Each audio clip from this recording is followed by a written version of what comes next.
Olá e bem-vindos.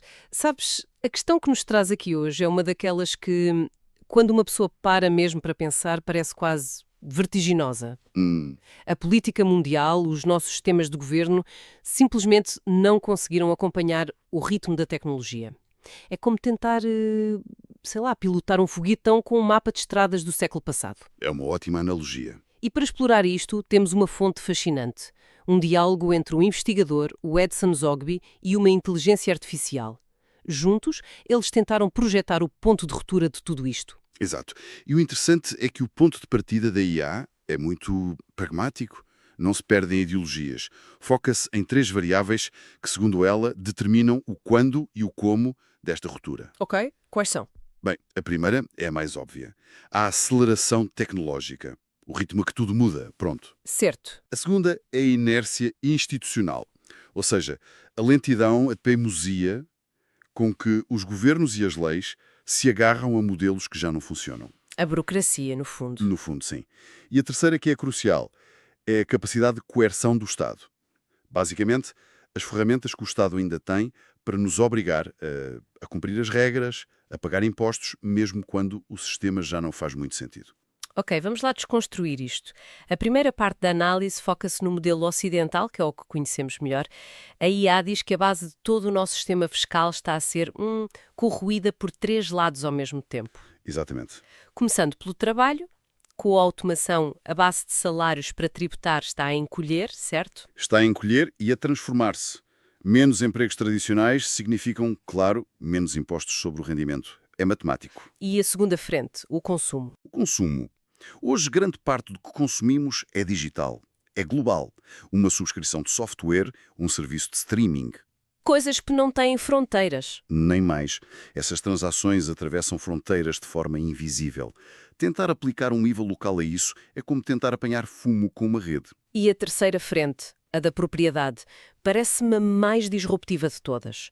Criptomoedas, ativos digitais. Essa é que muda o jogo todo. Com as criptomoedas, a riqueza tornou-se descentralizada, quase anónima. O Estado, que sempre soube onde estavam as casas, os terrenos, o dinheiro nos bancos, de repente perdeu um mapa do tesouro. Perdeu completamente. E o que torna isto uma bomba relógio é o que a fonte chama de gap estrutural.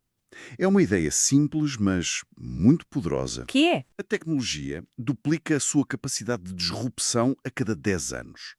Em contraste, a política, para fazer uma mudança de fundo, uma reforma fiscal a sério, precisa de 25 a 40 anos. 25 a 40 anos. O desfazamento é brutal. É uma corrida em que um participante vai num Fórmula 1 e o outro vai a pé. Uma hora depois, a distância é abismal. E essa distância, segundo a IA, vai levar-nos por uma trajetória de ruptura com várias fases. Como é essa cronologia? A primeira fase, na qual já estamos a entrar, é a de estagnação fiscal. Vai mais ou menos de 2025 a 2035. E o que acontece aí? Os Estados sentem a perda de receita e reagem da única forma que sabem, aumentando a pressão sobre o que ainda conseguem controlar.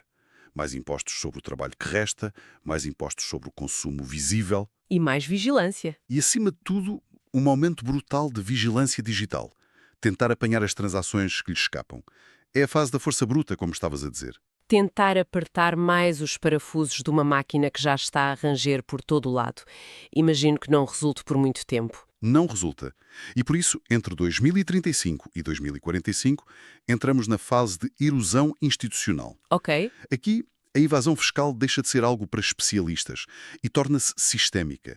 As pessoas e as pequenas empresas começam a usar tecnologias como a blockchain, stablecoins, redes descentralizadas. Para criar economias paralelas fora do sistema? Exatamente.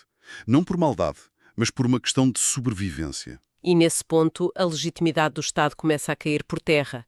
Se o Estado não consegue financiar serviços básicos como saúde ou segurança, por que é que as pessoas hão de continuar a obedecer-lhe? É essa a questão. E essa perda de legitimidade leva-nos ao clímax, a fase de ruptura estrutural entre 2045 e 2055. A ruptura. O modelo do Estado-nação, financiado por impostos e com controle sobre um território, simplesmente colapsa. Torna-se insolvente. E o que é que aparece no seu lugar? A IA prevê o aparecimento de algo novo. microsoberanias digitais e governos algorítmicos locais. Pensa em cidades ou comunidades que se governam de forma muito mais ágil, mais tecnológica. E depois da tempestade, vem a bonança ou algo do género? A IA chama-lhe a fase de reordenação global, de 2055 em diante. Começa a emergir uma nova forma de contrato social. A fonte descreve de uma forma muito curiosa. Um híbrido entre código informático e representação política. Uau! Mas é aqui que a análise dá uma volta de 180 graus. Hã? O investigador, o Zogby, interrompe a IA e diz: espera aí, este cenário parece muito focado no Ocidente com a sua lentidão, o seu individualismo. E o Oriente? China, Índia, Coreia do Sul, eles não estão a dormir. Adoro quando há uma reviravolta e a IA o que é que respondeu? A IA concordou e recalculou o modelo. E a conclusão é fascinante. O Oriente funciona como um acelerador de todo este processo, Um acelerador porquê? por uma diferença filosófica fundamental. No Ocidente, a nossa lógica é inovar primeiro, recular depois. Lançamos o Uber e depois passamos uma década a discutir como licenciar os motoristas. Certo, a regulação anda sempre a correr atrás do prejuízo. Precisamente. No Oriente, especialmente na China, a abordagem é o que se chama Regulation by Design. A regulação não vem depois. Ela é projetada dentro da própria arquitetura da tecnologia, desde o dia 1. Espera, isso é uma mudança de paradigma total. Então, em vez de os governos correrem atrás da tecnologia, A própria tecnologia já nasce com as regras do jogo lá dentro. É quase como se o fiscalista e o programador trabalhassem juntos desde o início. podes dar um exemplo concreto para isto não parecer ficção científica? O melhor exemplo é a moeda digital chinesa, o ICNXL. Não é só uma versão digital do dinheiro, como o MBWay, é uma infraestrutura de pagamentos onde o Banco Central pode, por exemplo, programar regras diretamente no dinheiro. Programar regras no dinheiro? Sim.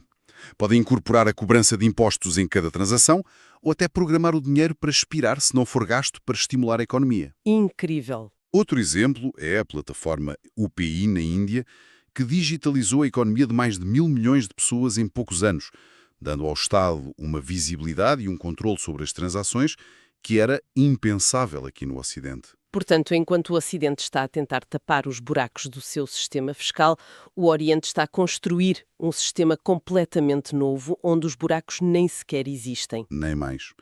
E a conclusão da IA, depois deste ajuste, é que o Oriente antecipa toda esta cronologia de ruptura em 10 a 15 anos. 10 a 15 anos. A previsão é que, entre 2040 e 2050, o modelo oriental de governação algorítmica já estará a funcionar em pleno. E o Ocidente, com o seu modelo fiscal a colapsar, não terá outra opção senão importar e adaptar estas soluções. A inovação em governação virá do leste, portanto. É o que a análise sugere. Esta teoria é vertiginosa, quase difícil de imaginar. Para nos ajudar a aterrar estas ideias, como é que isto se traduziria no nosso dia-a-dia?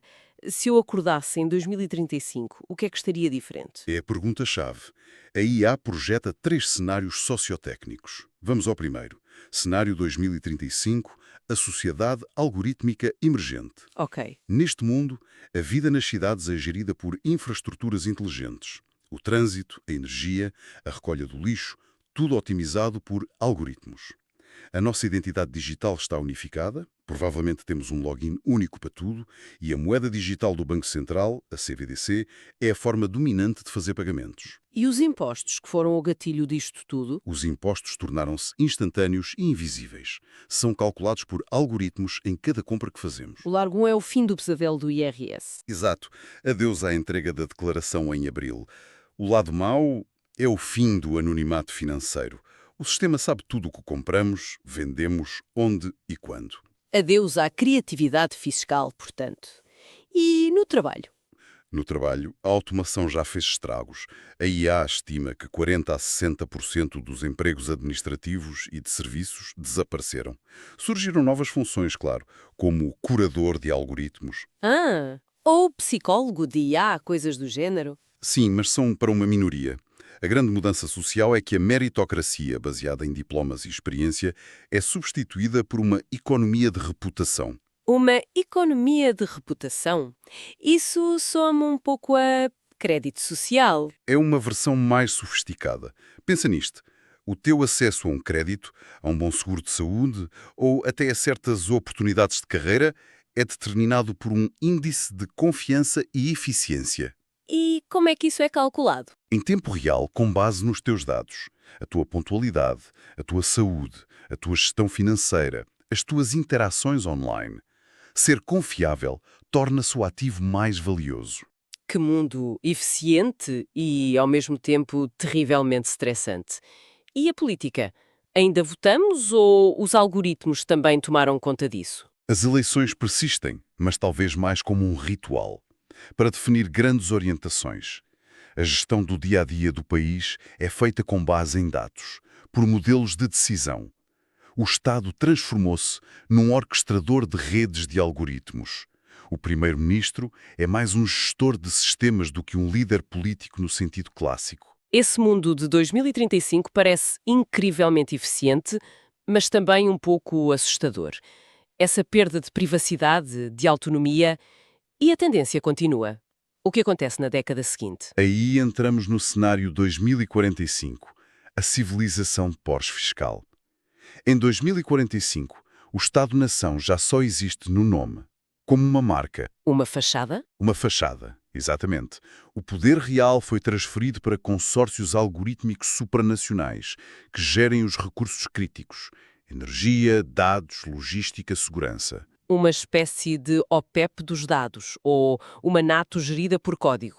É isso mesmo. E a ideia de impostos? Desaparece. Desaparece por completo. É substituída por smart fees, taxas automáticas, dinâmicas, incorporadas em cada transação da rede. Se usas mais a rede elétrica, pagas mais, instantaneamente. Se a tua atividade gera dados valiosos, talvez até recebas microcréditos. E o trabalho? O trabalho remunerado, como o conhecemos, é a exceção. A maioria das pessoas participa em economias de contribuição, sendo compensada pela sua criatividade, pela sua influência social ou pelos dados que gera. Espera lá. A parte mais radical disto para mim é a mudança na política. A fonte diz que os políticos são substituídos por curadores de modelos. O que é isso? E como é que as pessoas aceitam uma coisa dessas? É uma transição que se justifica pelo colapso do sistema anterior. A legitimidade do sistema antigo, baseada no voto, arruiu porque se tornou ineficaz. O novo sistema baseia a sua legitimidade noutra coisa: a auditoria matemática. Auditoria matemática. Sim. Um curador de modelos é um especialista que supervisiona os algoritmos de governação.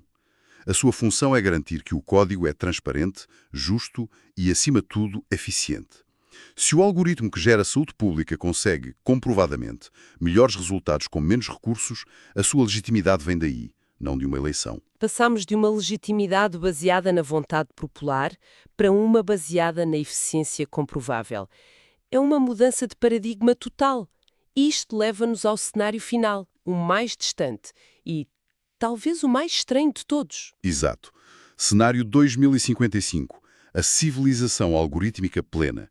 Neste ponto, a humanidade vive numa espécie de pax algorítmica. Paz algorítmica. Uau! A infraestrutura global é gerida por IAs soberanas e a distinção entre Estado, grande empresa e rede social desapareceu. São uma só entidade funcional. E a experiência humana, como é ser uma pessoa nesse mundo? Ainda somos. Nós. A palavra que a IA usa para descrever a vida é simbiótica. Com a popularização de interfaces neurais, a comunicação entre a nossa consciência e as redes cognitivas globais torna-se direta. Direta? Como assim? Pensar, aprender, criar, tudo isto se torna uma forma de participação económica. Já não somos utilizadores passivos da internet. Somos nós ativos de uma consciência global.